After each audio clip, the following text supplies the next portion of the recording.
We are producers, engineers, singers, songwriters, musicians, tour and live production crews, and thousands more of us. Without us, the music stops. We need your help to keep the music playing. Support those impacted today at musiccares.org.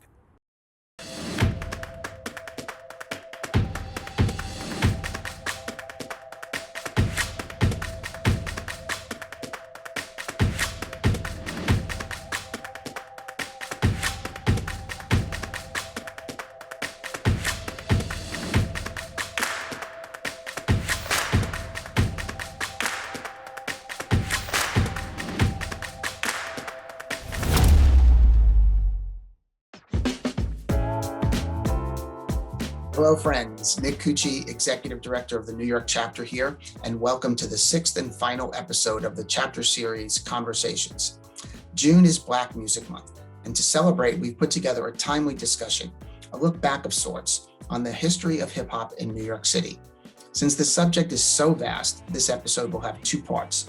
The first will be hip-hop's golden age, basically from birth through the 90s, and then hip-hop in the 21st century. For more than 5 decades, hip-hop has evolved as an art form, maintaining its strong roots while simultaneously becoming the #1 streamed genre of music today. Hip-hop was born in the Bronx in the 1970s at a time when New York City was in shambles. There are plenty of documentaries and books that delve very deeply into this era, so I highly recommend you check them out. Early DJs and MCs would grab their gear and jack directly into a street lamp for electricity. Hip-hop, its birthplace, its unique sound, its culture, grew out of this. And while it is a Herculean task to cover all aspects of the genre's early years, we have assembled a few people who were there at the beginning and can shed some light through their firsthand experience. I want to thank you all for continuing to check out our conversation series and all of the chapter programming. Thanks as always to the New York Chapter Board for their support and the New York Chapter staff for producing this programming. My first hip hop memory is probably coming home after me and my brother first got our 2 turntables and a mixer and some vinyl records to spin, like all the young people in New York City wanted to do. This was in 1979, maybe going into 80. And Rapper's Delight was already out. So Rapper's Delight was taking over everywhere. And everybody was like, yo, what's this new music? What is this rap thing? What is this hip hop thing? Oh, it's not singing. What the hell are they doing? They're not playing instruments. Why are they sampling Nile Rodgers and stealing Sheik's music? So there was all this enthusiasm and excitement about this new hip hop thing because Rapper's Delight put the hip hop on records. But my brother came home with this Red Label single, because there was no albums. Everything was singles back then. And he had this Red Label record that said Enjoy on it. And the Rapper's Delight label was very attractive. It had a rainbow. It was light blue. It was beautiful. But this particular single was just red and plain. And it said Enjoy. And I didn't know what it is. My brother put that vinyl on the turntable. He put the needle down on that. And this thing was different from Rapper's Delight, because Rapper's Delight was kind of like a disco record. You know, they sampled Good Times, had the bass line, boom, boom, boom. And the guy was like, hip, hop, the hip, hip. So we had mumble rap back then, so don't get it twisted. This new generation of mumble rappers, I can relate to y'all because we was mumbling too. But Rapper's Delight came out, and then my brother brought this Red Label record. When they put the needle on this record, it didn't go no hip, hop, hibbit. This thing said it was a party night, everybody was breaking, the highs was screaming, and the bass was shaking, and it won't be long till everybody knowing that Flash is on the beatbox going. And then a voice said Italian, Caucasian, Japanese, Spanish, Indian, Negro, Vietnamese, MC, disc jockeys, y'all, fly kids for the young ladies. Then 5 dudes introducing the crew, you gotta see to believe. Each one took a number, 1, 2, 3, 4, 5 MCs. One guy said, I'm Melly Mel and I rock it so well. And then the second dude said, and I'm Mr. Nuts because I rock the best. Then the third dude said, Raheem and all the ladies dream. And the fourth guy said, Cowboy, and I make you jump for joy. And then the fifth dude said Creole. And then the other four dudes said Solid Gold, Kid Creole, playing the role. Blew my mind. Right then and there, I ran through the house. Give me a pen and paper. Give me some pen and paper. I gotta do that. So that was my first hip hop memory. It changed my very DNA, essence, and being.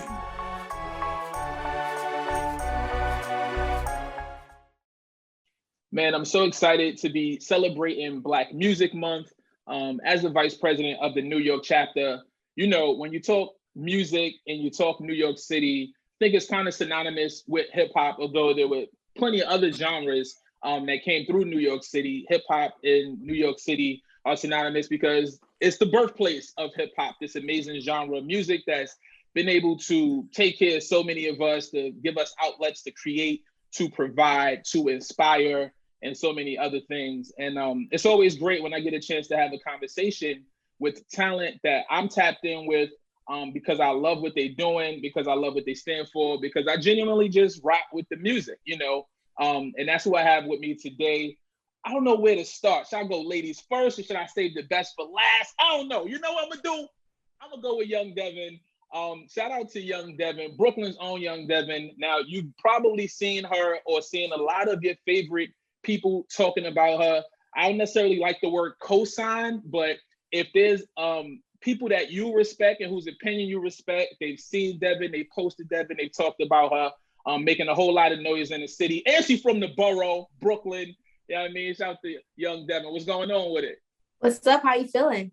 Feeling great. And someone who's no stranger to my show, no stranger to the audience, no stranger to a lot of you, because so many people follow the brand that is Dreamville, the brand that is Fiends, from gold and platinum records to performances all around the world, you know, tearing down stages, tearing down ciphers, doing so many incredible things. My guy Boss is here. What's up, Boss? Come on, brother. How you feel? Great. Representing Q York. You know what I mean? Queens. Oh, we got Queens and Brooklyn in here. It's a little BQE thing going on. You know what I mean? A little BQE vibes.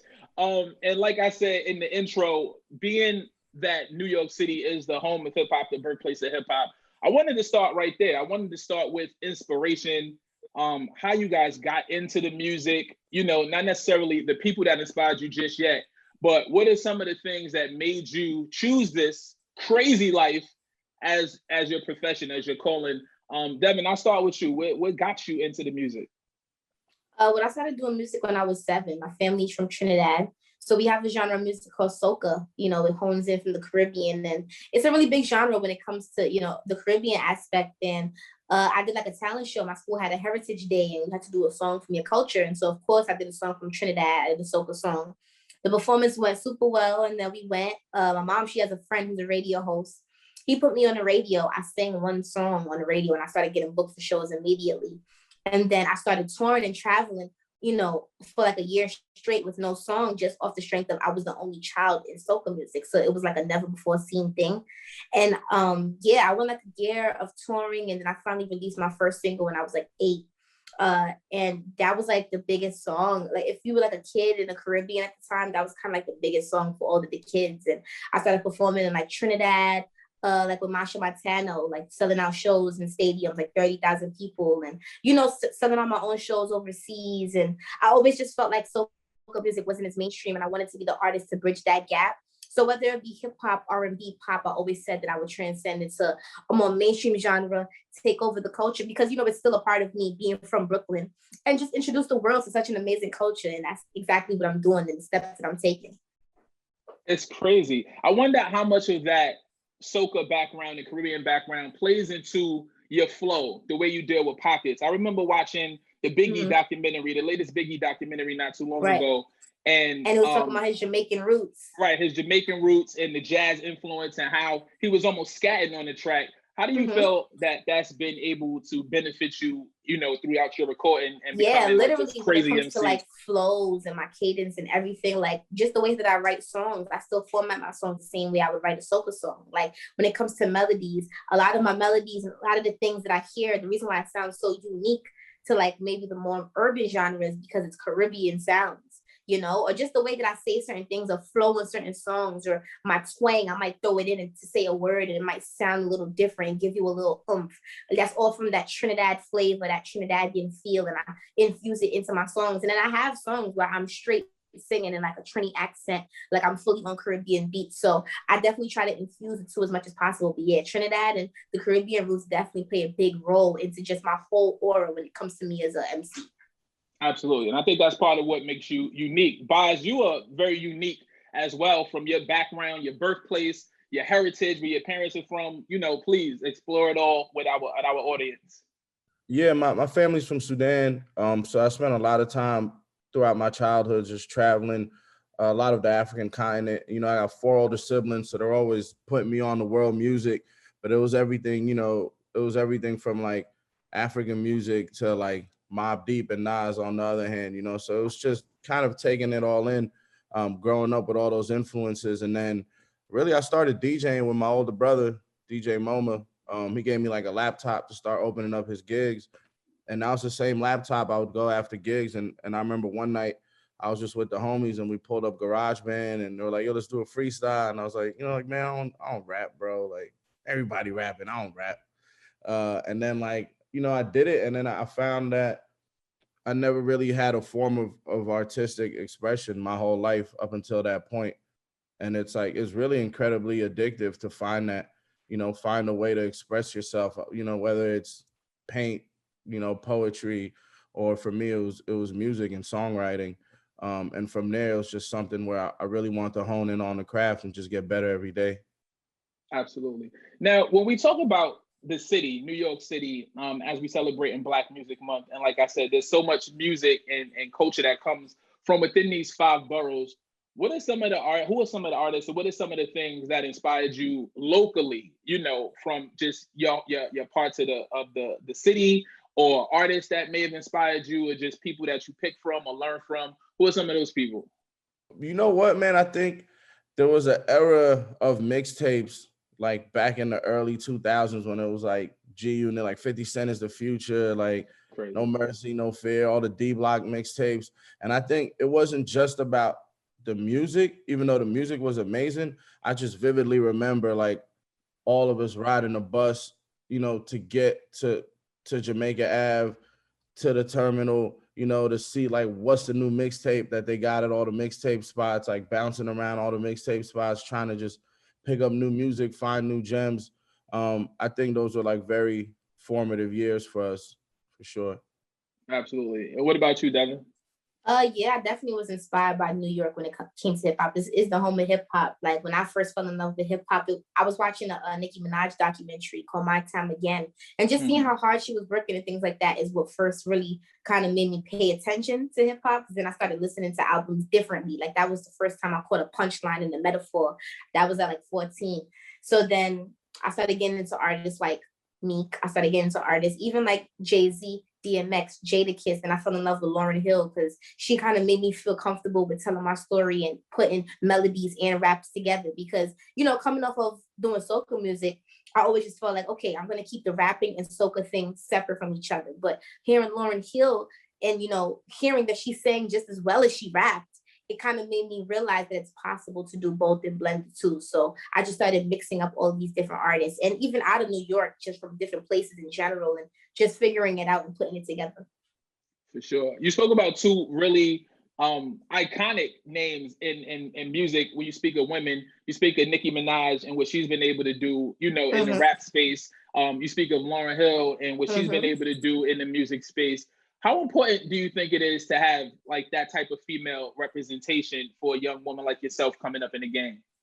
Yeah, I mean, that was super important to me. Like, I think that was probably one of the most important things because it sparked me to want to even rap. Like, that was super important. I love Nicki and I just love the bars, the punchline. That's the most, when you want to be the best, you got to really look at the best. And as much as anybody could say anything, that's still the highest selling female rap artist of all time. One of the, like when it's all said and done, like her name is going to be in like music history. Lauryn Hill is going to be in music history. And these are women in male dominated genres that took over and made strides and are still making strides to this day and just are living legends. So you always got to tip your hat off to those kind of people. For sure. And I mean, again, they've been inspiring for so long, so many artists to come. And now you in the public eye, both of you in the public eye are inspiring the next generation. Vaz, you got all the fiends. You got all the fiends out there, Vaz. When you look at your audience, your fan base, the supporters, the people that love your music, the people that buy the merch, that come out to the shows, internationally, domestically, just talk to me about that feeling. For somebody who was like, man, I don't know if I should be rapping. I don't know about rap in GarageBand, to selling out shows, to having multi-platinum success and releases.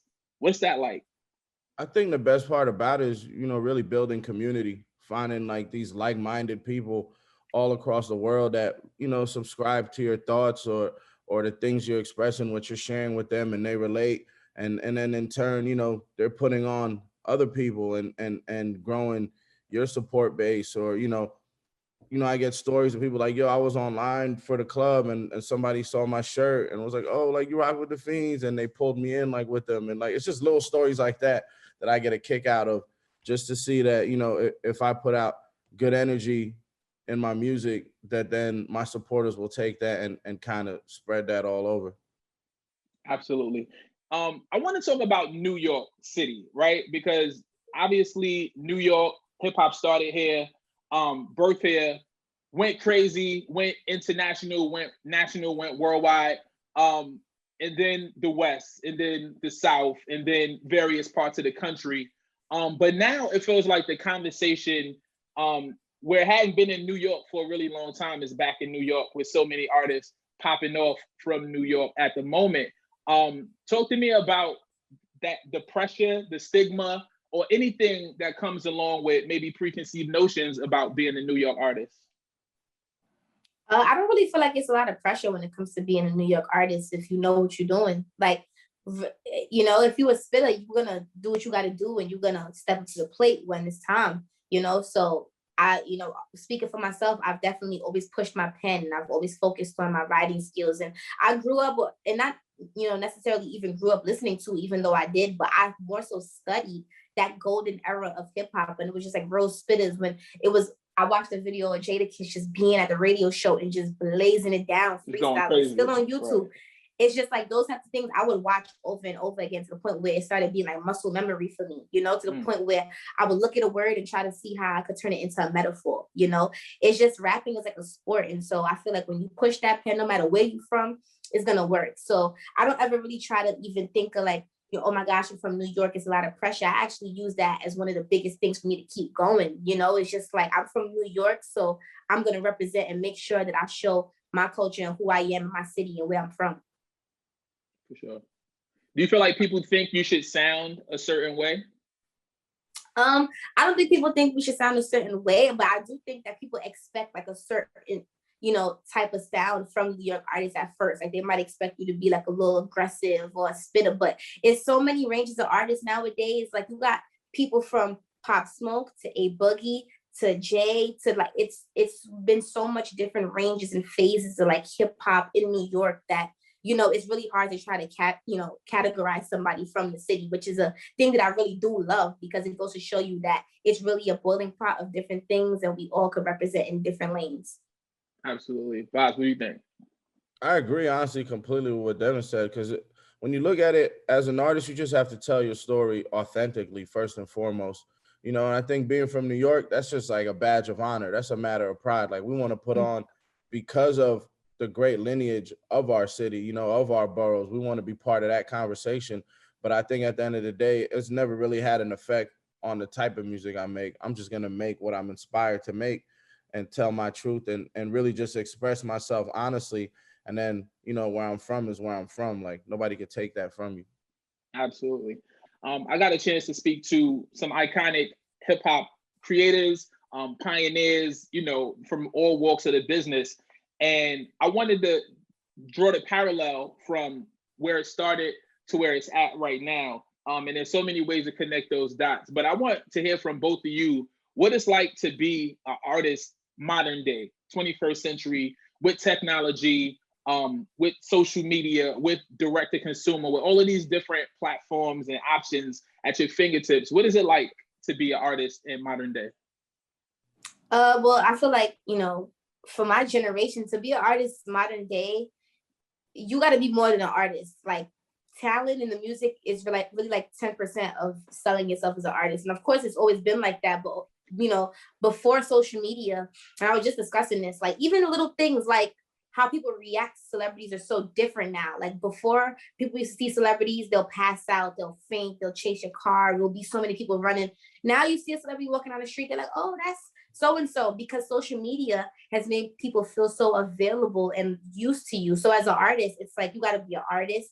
You got to be, you know, your own marketer. You got to, you know, be your own publicist. You got to do everything because you got to figure out your algorithm. You got to figure out what your fans like versus don't like. You got to figure out types of things to share on the internet versus what not to share on the internet. You got to figure out, okay, I put this energy out on the internet. This is the type of energy I'm going to receive. Like, it's not just say something in a song and then, you know, people talk about it, but there's no social media.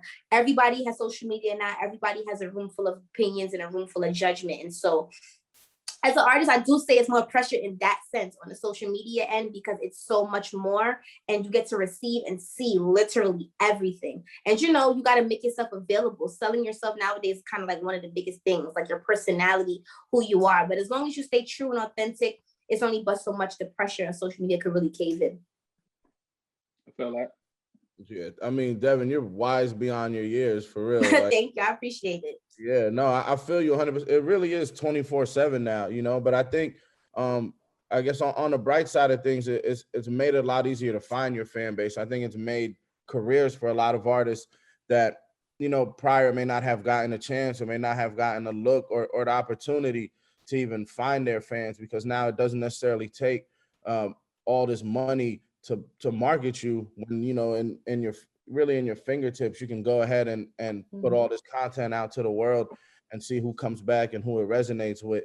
So, you know, there's pros and cons to it, but I think overall it's going to allow more artists to keep making careers for themselves. Right. I can imagine, like, if Nas put Illmatic out on Twitter, people would, yeah, it's too short. You know what I'm saying? Like, everybody would have an opinion, classic or not. You know what I'm saying? Like, always, people would always have something to say. How do you deal with those conversations, you know, whether it be a positive something or a negative something in that social media space? Because, you know, for as much as people can praise you behind the keyboard, people also find refuge behind the keyboard and protection, and so they can also say a bunch of crazy shit. How have you been able to figure it out, deal with it? You got to look at all the greats, all your favorites. I think really, if there's no conversation, that's the bad part. You know, I think you can't really hone in on people saying negative things as much as you can't really hone in on people saying positive things. You kind of have to keep even keel throughout the whole situation and look at, you could search anybody's name, whether it's the top, you know, you could look at Kendrick, Cole, Drake. There's people hating on them. You know what I mean? There's people hating on everybody out there. Like, it's almost a thing on the internet to just do for fun. I don't even think people mean half the things they say, you know? So I don't take it at face value. It's just like, if the conversation is being made around you, then you're doing something good. For sure. Devin, with you being, you know, you being even newer in the game and coming, you know, right from that space of people seeing you, you know, you blowing up and a lot of it being attributed to social media. How do you do? Yeah, I definitely always just try to say cut through the noise. Like, it's gonna be people, it's gonna be hate, you know, where there's good, there's bad, where there's bad, there's good. There's always gonna be hate. Even if you feel like you're super talented and you're super lyrical, you know, you just make great records, there's still always gonna be somebody who doesn't like your music. But that's what the internet is for. I feel like the internet definitely helps you find a fan base for everybody. There's an artist for everyone. There's a personality for everybody. And so I definitely do think once you just cut through the noise and try not to take the internet too serious, like, you know, I feel like the internet for artists should be like a tool to just connect to your fans, see what your fans are thinking, how they feel about your artistry and your work, and keep it pushing. You know, trying to get into debates and arguing and all of that stuff, that's getting caught up in the noise. But once you cut through that, the internet is not as serious as people try to make it seem to be. You know, you got to just understand, yeah, this is a business and the internet is what I use to help my business, but this is not something that I'm going to go to sleep about and think, you know, like, I'm not going to sit down and think about Shade Room Teen comments while I'm laying down in bed, you know? Not Shade Room Teen. As we celebrate Black Music Month, I want to ask two parts of that. First of all, what is Black music to you, Boss? What is Black music to you? Oh man, it's our story, you know, it's carried through generations. I think for us, especially when you look at, you know, all the oppression we faced and ways that we've risen above it, I think you see music is at the center of that a lot of times. And one of our biggest exports to the world as Black people is culture and music. So I think it's really, you know, it just goes hand in hand with our story. It's kind of, it is our platform. No doubt. Yeah, I definitely agree. That was perfectly said. Like hip hop is definitely just our culture. It's definitely what's gotten us through years and years of oppression. Even when you think about things back before, slave masters never even used to want slaves to congregate and create music and things like that. These are the types of things that was keeping us through it. Even when you look at sad times, we got music for darker times. You have music for happier times. And even when you just listen to things that I hear on the radio that got nothing to do with us, you could hear the inspiration, even in little things like the beats, the drums, all of these things come all the way even back to Africa. So I feel like we play a major role. And I think that it's an amazing, you know, way and month to celebrate Black music. And I just think that it pushes the culture forward even more. Absolutely. And I'm glad you ended there. Why celebrate Black Music Month? Why is it important? It's definitely important. Like I said, it tells our story. If you look at any genre, you know, when it comes to Black music, it all's based off of telling a story, you know, like hip hop. It was based off of us, you know, going through things in our neighborhoods and our lives mentally that, you know, at the time, especially in Black communities, therapy is not something that's pushed. So, you know, people was rapping, they were making poetry, turning it into rhymes, speaking on systematic oppression and things that they was facing, whether it be like the drug era when everybody was just going through such hard times, whether you was a fiend or you was a dealer, you know, but everybody had different perspectives and they was talking about it. And it kind of just told the story about where we came from, how far we came. And I love the fact that, you know, it's artists, they talk about like the struggle, but then it's, you know, there's still that space and area where they talk about the diamonds and the cars and the clothes, because it represents how far we came, you know? A lot of the times people try to say it's too like ignorant, but I definitely do think like it just shows that rags to riches story. And I feel like we started off with riches anyways, you know? So I just love it. And I love what it represents. No doubt. Boz, why do you think it's important to celebrate Black Music Month? Well, yeah, I mean, to touch on what Devin was saying, it really is our history. You know, if you look at, you know, the Sam Cookes, the Nina Simones, the Bob Marleys, you know, up to Tupac and you know, you could say Kendrick and Cole, the current guys kind of carrying those torches as far as when it comes to just being socially conscious, and it's a little capsule of time. You know, like I could listen to Sam Cooke and hear the pain in his voice and in the stories he's telling, or Nina Simone, and picture what it was like, you know, for our forefathers and our ancestors growing up through the times they were growing up in, you know, and hopefully, you know, kids in the future will be able to listen to us and be like, okay, that's what they were into, that's what they were doing. And, you know, for people that haven't really been able to tell our history the right way, I feel like this is like the perfect medium. It's been authentic and it's going to live forever. Absolutely. I mean, like you both said, the music lasts, it shines through, it's gotten us through years and years and generations, whether it just be the beat of the drum, whether it just be the chant, whether it be, you know, 50,000 sold out arenas, the music in all different pockets and places and spaces has gotten us through so much and gotten us to so much. Before we close out, I do want to talk, because you guys both spoke about like the history and where you are right now. Let's talk about the future. Lord willing, legacy. What do you think about it? What do you want your legacy to be? When it's all said and done, what do you want people to remember you for? When they speak your name, what type of things are you trying to hear, or would you like to hear said about you? Well, for me, I always just tell people I just want to be remembered, you know, like when it's all said and done, I don't even want to be remembered for one, like the greatest rappers of all time. Like I want to be in just the music conversation in general. Like it's certain artists, like when you look at an artist like Drake, the biggest artist in hip hop, but he's transcended beyond that in a sense of just like a music conversation, whether people like it or not. It's those types of conversations that I see myself being in and I want to be in, because it's not just one genre, you know, that try to do. I just do whatever I'm inspired by. If I want to go into the studio and make an R&B song today, that's what I do. If I want to go in and make like a drill song, that's what I'll do. If I go in and I make a soca song, that's what I'll do. But it's all music and it all tells my story and it's all true to me, So at the end of the day, I just want to inspire people across the world. I definitely always preach about generational wealth. I feel like I'm kind of like the first person in my family to be on this type of level. And I want to change the whole route of where we were supposed to even go. Like, let's say we had generational curses. I want to be that one to break the curse and, my last name be able to ring bells for my kids 2-3 generations down the line beyond me, like I'm not even going to really see the fruits of all my labor. I'm not going to see, where soca music is going to be 50, 60, 80, 90, 100 years from now. But, it's, I'm grateful and I'm thankful that I'm putting in that hard work now so that it'll be able to happen. So just to be remembered and be in the conversation of music and just to show that I brought something different to the culture is what, I want. That's fire. Amen to that, for real. It's hard to add more to that, but I would say, really, like she was saying, is being remembered for staying outside the box, pushing out of my comfort zone.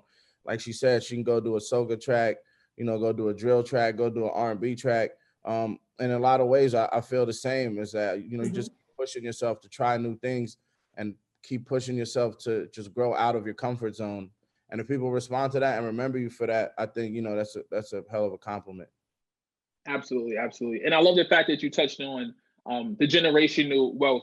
So many of us, because of this amazing music and this amazing culture that we contribute so much to, are first generation rich, to right. quote my brother Sky Zoo, right? We the first ones through our lineage that's had an opportunity to take care of generations and generations to come. And with that, of course, with the success comes responsibility, but it's an opportunity to change the entire narrative of where we are, who we are, how our family is perceived. Dame said hustle for your last name, and all of those things mean so much to us. And it's just amazing that music has been the platform and the catalyst to take us to so many incredible places and spaces. I want to thank you both for your time today. Not only the art that you've made and inspired people with, but for the words that you spoke today, because, for as dope as it sounded in 2 minutes on the beat, when you really get a chance to break it down in conversations like this, I think people receive it even more. So I hope that you guys gain some new fans and supporters and listeners. And I hope that the people that love the music got a chance to find a deeper connection with you all today. Thank you for helping me and the New York Academy, the New York chapter of the Recording Academy, celebrate Black Music Month. Let us know, I don't normally do this, but let the people know where to find you, social media and all of that. Devin, let the people know where you at. Yeah, well, first and foremost, like I said, I want to say thank you to you guys as well for just having me on this platform, giving me the opportunity. Shout out to Boz, another dope artist that I'm super blessed to just be sitting here next to, talking to. So thank you guys so much. You guys can follow me on all social medias and streaming platforms at Young Devin, YOUNGDEVYN. I'm following you, Devin. Most definitely. I'm highly impressed by you, for real. Thank you. You have a great mind on you, for real. Thank you. I appreciate it. I wish you all the best. And thank you guys for having me. It's for New York. It's for the Recording Academy. It's exciting times to be here. I'm Bosh, BAS on all social media platforms, and see you guys soon. No doubt. Well, we're looking forward to new music from both of you. And again, on behalf of the New York chapter and the whole entire Recording Academy, thank you for your time today. The work that you put in and just, that life that you spoke into the conversation has been amazing. I'm up out of here. Thank y'all for pulling up and tapping in. You know how we do it, man. Black Music Month, New York chapter. Respect the vibes. My first hip hop memory is growing up in Los Angeles. A defining moment that really made me a fan for life was discovering NWA, which I did in junior high school. And that music was so poignant and really reflected the city that I was living in, the city that I grew up in a way that no other music that I had ever heard did. It felt reflective of the moment, and from then on, I've been a fan for life, and that first NWA record really put in motion a career love and lifetime passion for hip hop. Man, I am so excited to be a part of this conversation today, presented by the New York chapter. You know, me being the VP of the New York chapter, me being a hip hop lover, me being a music connoisseur, a student, and sometimes educated in this game, this just brings me so much joy to be able to get this panel of people together with this wealth of knowledge and information and history as we celebrate hip hop throughout, you know, the New York chapter. I wanted to have a conversation today about the golden age, the golden era, the start of hip hop. I just want to run through just the amazing panelists that I have with me today. My good friend Faith Newman is here. She is, correct me if I'm wrong, Faith, the senior VP of A&R at Reservoir right now, right? Executive Vice President. Oh, come on now, wait a minute, boss up. We got a promotion. We got a promotion. So joining the conversation is legendary Hank Shocklee, producer, educator extraordinaire, legendary Bomb Squad. I mean, the list goes on and on. I could spend the whole hour just running down the resume of everybody here. Hank, how are you, brother? I'm good, man. Thank you for having me, you know, and hopefully we can add something of educational value to people out there. Listen, all you got to do is say your name and people become instantly enlightened and educated. That's all you got to do is show up, Hank. So thank you for being here. Well, that's the case. God bless and good night. Keeping it legendary. Listen, if it wasn't for the Bronx, you know the vibes, man. You know the rest of that.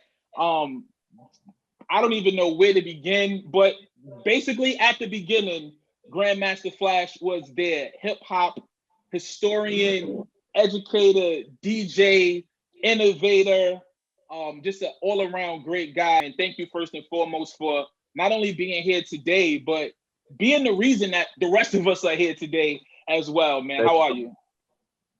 Thank you very much. I appreciate it. You know, all I can say is in 72, doing the things that I did is just an absolute blessing to be one of the people that's seen this thing manifest and flourish to one of the biggest musical things on the planet. You know, it's wonderful because sometimes when you are an innovator or an inventor, you could put something on the table and the world will say, ill.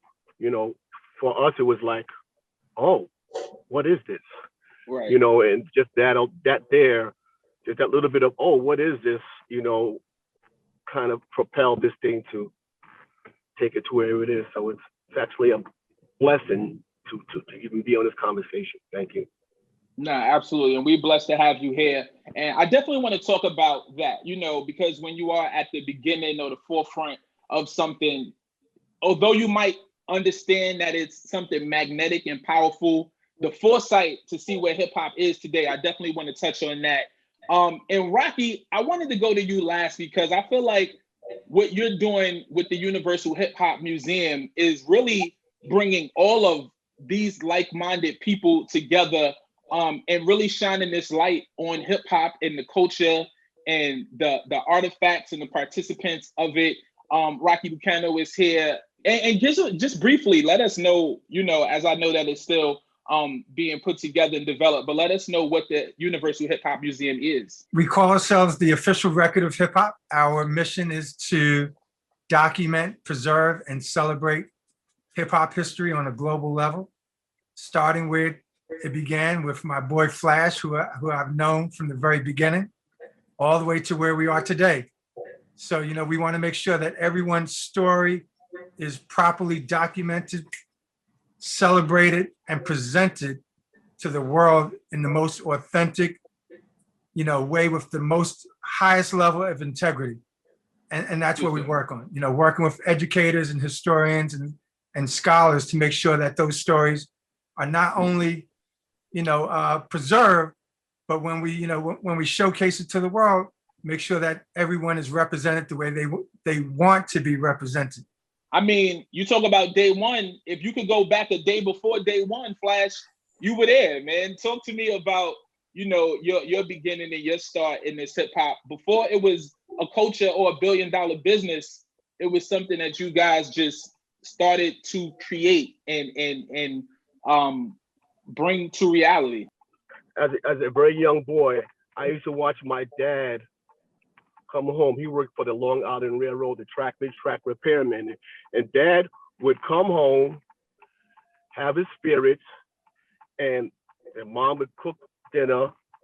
But then Dad would go into this closet, and inside this closet were all these square things. And these square things had artwork on it. It could have been a car, a picture, a human being, a flower, whatever. And I was wondering, what was Dad gonna do with that? So Dad pulled out this black disc, and I'm watching him take this black disc and put it in this brown box. And when he put it inside this brown box, he turned something on, and sound came out of this brown box. So my mother was a seamstress. So what I did was I stole a needle from her little plastic case. I turned the table on, the stereo on, and I took the needle and I put it on the record, and I felt vibrations. And I said to myself, oh, so this is where the music lived. The music lived in the black tunnels. This was my own definitions on how I see it. So from that point on, that was like the total mission for me to figure out how this works. And then after a while, I was taking apart anything in the house, the hairdryer, the wash machine. Like I just became public enemy number one, because I was trying to understand, how did these things happen the way that they happen. Then I started to get up in the middle of the night and watch my mother's house parties. And I noticed that the part where the drummer was playing alone, the bodies were gyrating more. And I think from that point on, as I became a young teenager, that was the part that I really wanted to hone in on. When you hear that story and you start to think about, what you were able to do with, the seamless bed of music, but then you taking 2 and 3 and 4 different records and putting those together and making that, like you were like a maestro, like putting together a symphony, a composition of your own. Talk to me about your start and the way you were able to discover and start to create music. Oh, my start is pretty similar to Flash. I just want to give Flash a little acknowledgement, because I'm going to start off with my hip hop venture. When I started, I was following Flash and Flash taught me a lot from his marketing. He taught me a lot about marketing. And one of the flyers that me and Chuck used to wait for Flash to come to Queens because we couldn't get to the Bronx. So when we saw a flyer with Flash coming out of the city, he had Flash, the Marvel comic character, with records in his hand, jetting out of the city, and he was playing in Queens. And I was like, you know what? This guy is the one that's on to something. And that's when I knew like that his concept was far superior than everybody else's in terms of marketing.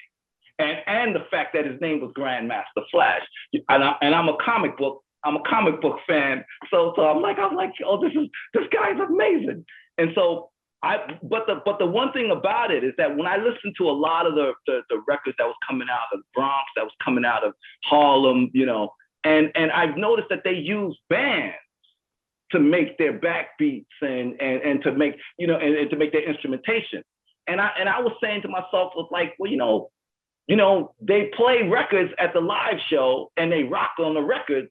Why isn't that concept being done on the record itself?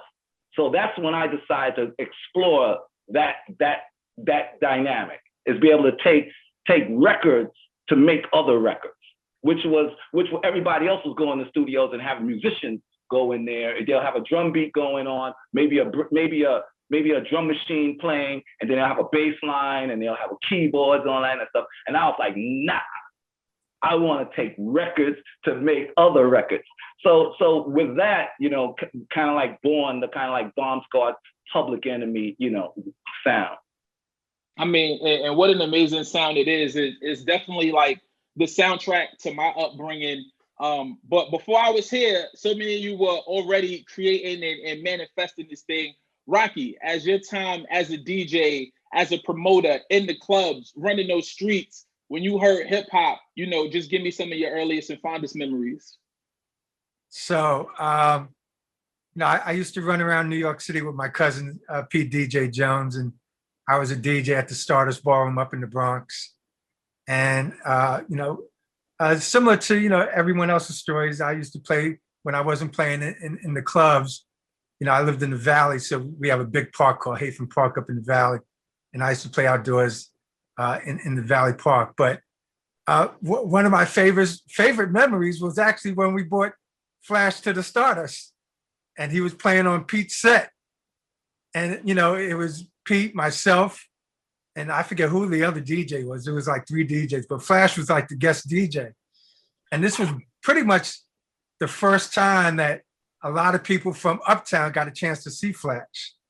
Experience besides Flash was, going to a Kool Herc party. My boys and I went to his party, and, it was cool hearing Kool Herc, but the thing that was most exciting was the B-boys, because I had never seen that. You know what I'm saying? So watching B-boys do their thing was really what inspired me to stick with the music side of, my passion. And then, when I was DJing, a lot of the hip hop guys were not coming down into the city where my cousin was DJing. They were mostly staying uptown. There was only one other guy, DJ Hollywood, who would travel back and forth at that time.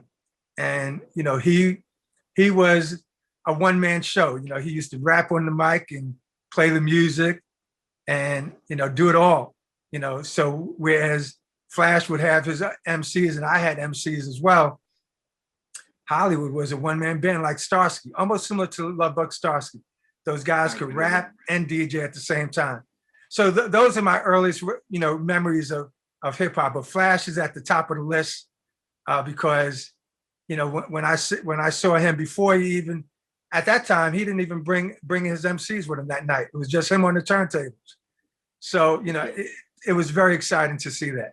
Flash is a real life superhero that we got right here. Faith, I have to assume that your story is somewhat different, as we look at the panel, as we look at everybody and hear everybody's origin, the beginning.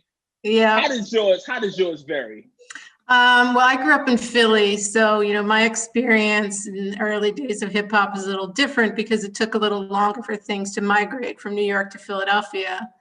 So that, the first rap record I ever heard when I was 13 and I was roller skating at United Skates of America in Philadelphia was Rapper's Delight. So that was my first entree into hip hop. And I remember very clearly when that record came on, literally stopping in my tracks and, just completely mind blown, never heard anything like it, became completely obsessed, found a friend who lived in New Jersey who was able to get some like bootleg cassettes from New York, Spoonie G and Sequence and Funky 4+1 and Treacherous 3 and all this stuff. So I immersed myself in it as much as I possibly could until I got old enough to sneak away to New York when I was 16, which is what I used to do, so that I could go to the Roxy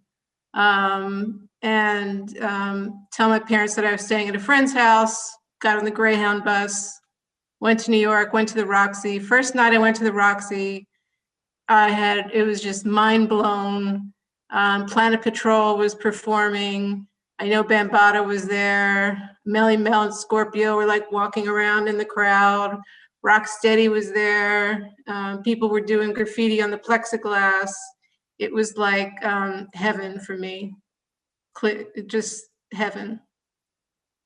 No, that's amazing. Hip hop was born right out of that necessity to be heard, to create. So many things in Black culture were born out of that necessity where we didn't have an outlet or didn't have options, and so we were able to create these things. And unfortunately, we haven't benefited the most from the creations of the culture. But, you know, again, the opportunity that we have now to make sure that we give flowers, to make sure that Grandmaster Flash and the Furious Five are Lifetime Achievement Award recipients from the Recording Academy, to make sure that the Universal Hip Hop Museum gets off the ground and makes amazing things happen, is what we're here for. Hank, one of my favorite groups. I mean, coming up in the 90s, Public Enemy was everything. It was everything. It was the sound. It was a perfect place in hip hop because, I mean, the music was incredible. Chuck's voice was incredible. Flavor's energy was amazing. And even though it was very much entertaining, it was also very educational. There was Black pride, there was activism, there was conscious thoughts and movements being spoken about. Talk to me about just those times of creating that amazing music along with your brother and Chuck and Flav and Terminator X and Professor Griffin, the whole P squad. Well, you know, it's funny because first of all, I just want to say to Rocky, man, I didn't know that you was a cousin of Pete DJ Jones, because I'm a crazy fan. Him and Becky DJ Jones, Warrior, Grandmaster, Flowers, and the bunch. So I grew up, you know, following them cats like crazy. So I'm older. I'm pretty much older than everybody. So, but my experience with hip hop came later. So I kind of saw what was going on with the culture. Because at the time, you know, there was times when I would be in Jamaica, and in Jamaica they had the little, you know, the little flea markets there, and the flea markets was printing on sweatshirts. You know, everybody had a crew. You either had a crew or a posse or whatever the case may be. And so I saw girls being involved in it. I saw guys being involved in it, and they all had their set, so to speak. And so I saw already the marketability of what was going to happen. The question was that the industry never caught up to it at that time. Because if the industry would have caught up to the time, it would have been a different zone. And anyway, and even the technology, when you think about the technology that was there, the technology was pretty primitive. You know, because all we was dealing with was pretty much a turntable and records at that moment. But then when the sampler came into the game, that's when it piqued my interest, because the first, you know, and making those records had to be, I needed a sampler because I needed some way to record the records in order and to put them in the context of an instrument. So thus, that's when I started. I'm a massive equipment geek, so to speak. So and like Flash, I built sound systems. So I built my own sound system and everything else. So I pretty much understand from the sonics of where things need to be at. The question was, how do we put this all together, and how do I put a brand and a label on top of it? And that's where Chuck came from, because when I met Chuck, he had first did an announcement, just an announcement at a party. And I had to track him down for 2 years to be, I wanted to be my MC. I said, yo, you gotta be my MC. And he was like, I'm not into that music now. So eventually I convinced him. And I'm the one that I went to Eric, and I went to Keith, and I went to everybody, and I said, yo, I wanna make this thing called a record. And I was trying to figure out, how do we build that?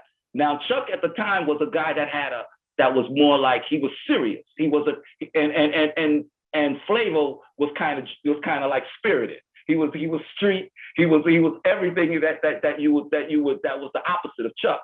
So the idea came from taking the concept of what me and Chuck understood in our Black nationalist background, our Africana studies background, and kind of like bridge the gap with that in hip hop. Because at that time we saw where hip hop, all the hip hop artists had their own section, their own zone. And so we had to find our own zone, because we wasn't, you know, doing what the brag and bullshit stuff that everybody else was doing. So we had to do something a little bit more cerebral, a little bit more mental. I mean, but that was like one of the most amazing parts of hip hop at the time. Not to say that there's not diversity now, but because PE didn't sound like anything else, you know, like biting wasn't allowed. Like LL was LL, Run DMC was Run DMC, PE was PE. Everybody, whether they had their own crew or their own group or their own production team, everybody just lived in their own space. And that's what made hip hop just so plentiful, because you could kind of pick and choose what served your appetite, what whet your palate, and became a fan that way. So, you know, I love the fact that it was so together, but separated in the sense that people were doing their own thing. Faith, when we talk about making records, your making record process was different, right? Not banging on the MP, not cutting and scratching, but understanding what producers and people to put together. Most people, you know, when you Google Faith Newman, I think the first thing that pops up is probably Nas, and you've done so many incredible things since then. But I do want to talk about, you know, your start, you know, coming in as an intern, getting your first job at Def Jam, and ultimately going over to Columbia and giving us one of the recent Grammy winner. Like, Nas just won a Grammy in the last Grammys. It's something that you had an intricate part of. Is so amazing.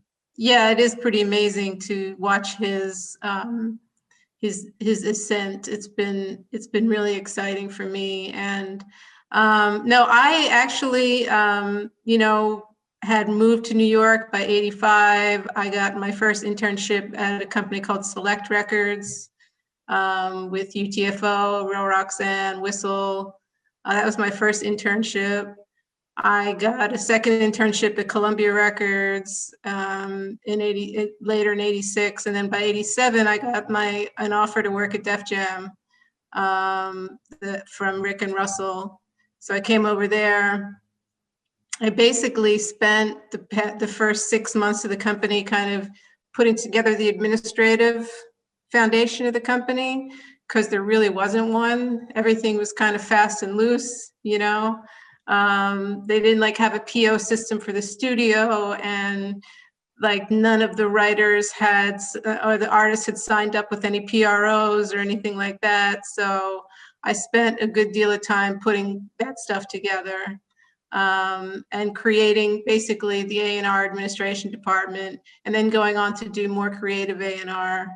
And I stayed at Def Jam till 1990, from 87 to 91.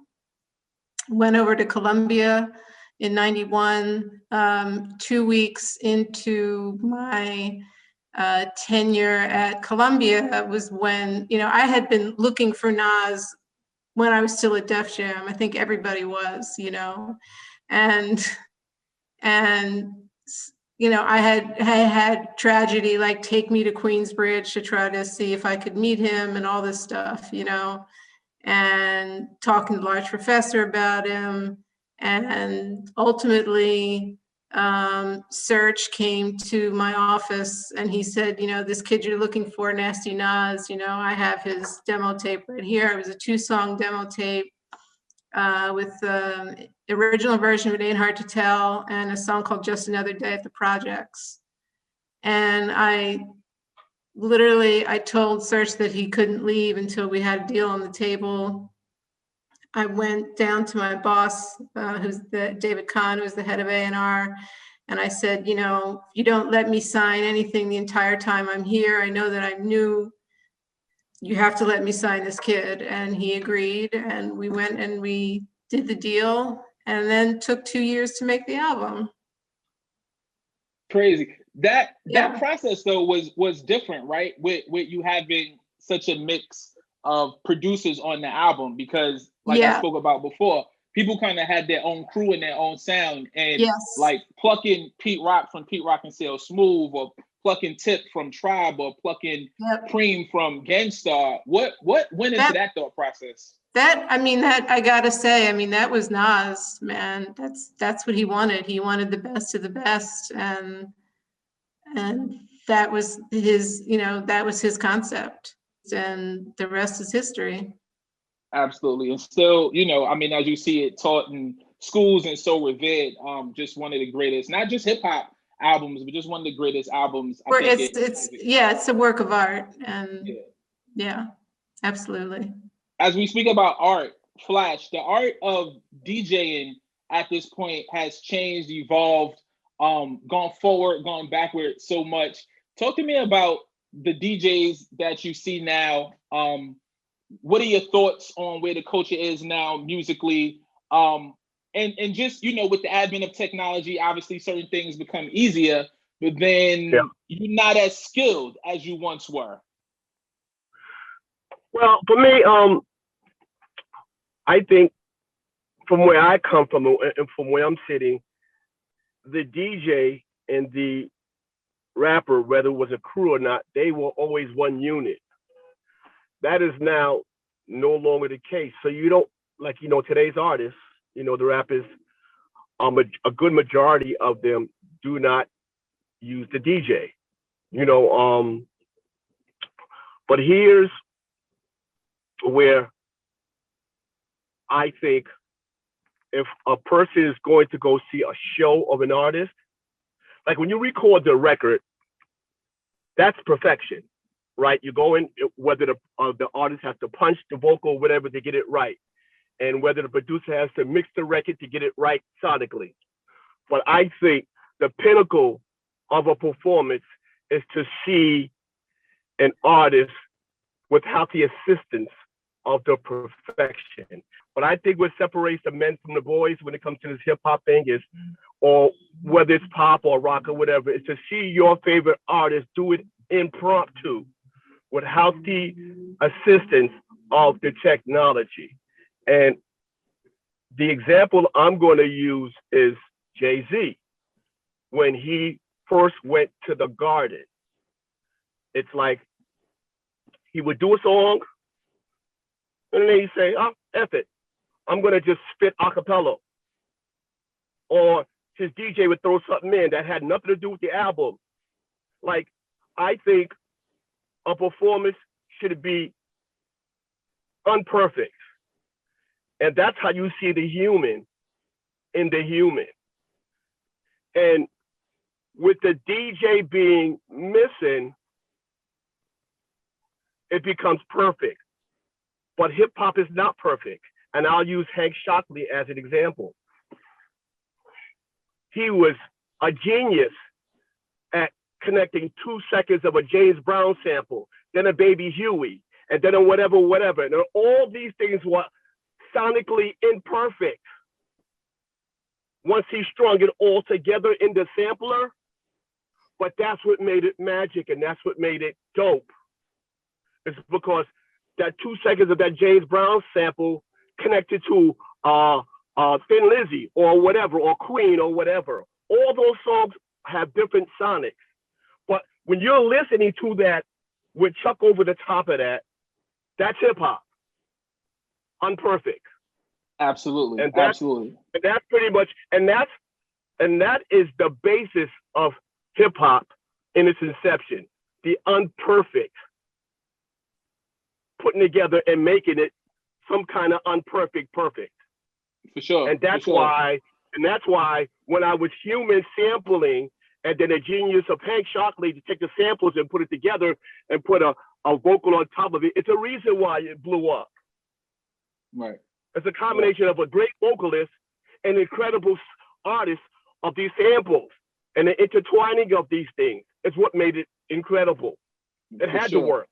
Had to work. Piggybacking off of intertwining, Hank, recently we saw like a newer version, an updated version of Fight the Power, right? With some new artists on it. How do you feel about where hip hop is right now? Because one thing that I wanted to do in this conversation was figure out a way to bridge the gap. I feel like in our community and culture is where you get so much division. The new school don't respect the old school. You an old head, I can't learn from you. All the new kids don't respect it. But when you get Chuck D and Nas and Rhapsody on one record, right? That's multiple generations. That bridges the gap in so many different ways. Talk to me about your thoughts on where hip hop is now, from a business perspective and also from a creative. Well, from the creative perspective, I think a lot of people don't understand that hip hop is a reflection of what's going on to me. All right. It's what's happening at this very moment. when you look at what's happening, a lot of, there's been a lot of like, negative vibrations that went from the older generation to the younger generation because they don't understand the dynamics that the younger generation has to deal with. The dynamics of the younger generation today is all about, they have to become with commercial, they on what I consider to be the 24-second shot clock. All right. It's like they don't have time. We had the luxury of you can go home, listen to the record. There was not much distractions, not much going on. Today they got iPhones, they got iPads, they got streaming, they got all kinds of stuff that's vying for your time, video games, all kinds of stuff.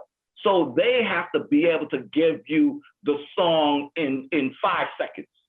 If that song doesn't catch you in 5 seconds, then it's whack.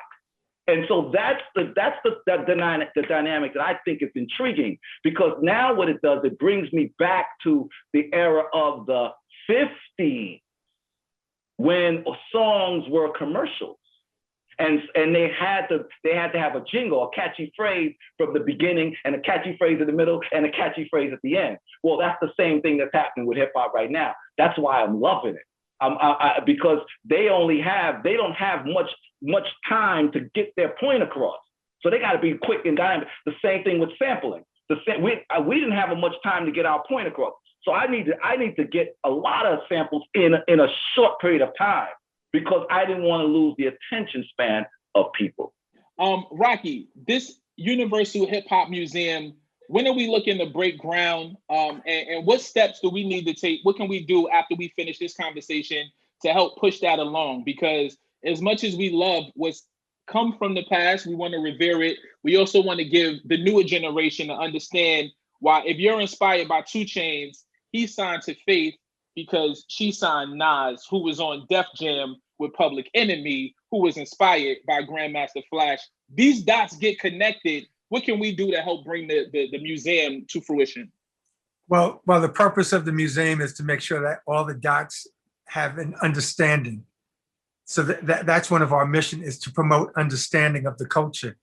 Because most young kids only think that hip hop is rap because that's what they relate to on the radio. But our job as a museum is to make sure that they understand that this is a living, breathing culture that continues to evolve and adapt on a global level. For sure. And part of my mission today was to make sure that this conversation, listen, we could do this for 5 more hours. Not that you guys have the time, but this conversation I felt was very much needed, not only for the New York chapter, just for anybody who loves hip hop, who loves the culture. So on behalf of the New York chapter of the Recording Academy, myself, Vice President, Grandmaster Flash, we thank you, we honor you, we love you, legend. Same to you, Hank, Shocklee, Rocky, thank you so much for your contributions. Faith, you know how much I love and appreciate you. I thank you all for being here. I thank you all for what you've done to put me in the position that I am today, because all of you played a part in my evolution and in the way that I was able to develop as a talent. And so thank you all for being here. Thank you for being a part of the conversation. Speak to you all soon. Rocky, I'm at that museum. I'm trying to see you out there, baby. Come, we have a Revolution in Hip Hop exhibit that's open up now, so come on through.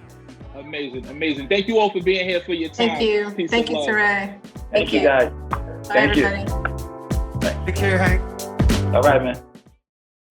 My first hip hop memory is, I'm a guy that love Adidas. I always feel like my Adidas in the beginning, don't play with that. I remember how in the beginning I started learning about hip hop, it wasn't in the mainstream. I remember there was a music box, was a network, like we have BET, we have MTV. They had MTV, but music box was a way to listen to music in our communities, which is hip hop, right? And one day, I just heard this one song with Walk This Way with Aerosmith and with Run DMC. I was like, we made it. I was like, it's on now. Now I could wear my Adidas, and now we are going mainstream because it wasn't black music wasn't really, hip hop wasn't making it at MTV, you know what I'm saying, at the time. And of course, you had the Michael Jackson, you could have all those, but hip hop wasn't. And that's when I know, for me, it was one of my best hip hop memories, and say, oh my God, we going somewhere. And big shout out to that, to Music Box that did the stuff, but big shout out to that, to MTV that actually, you know, that song made it there. So that's my memory, one of them.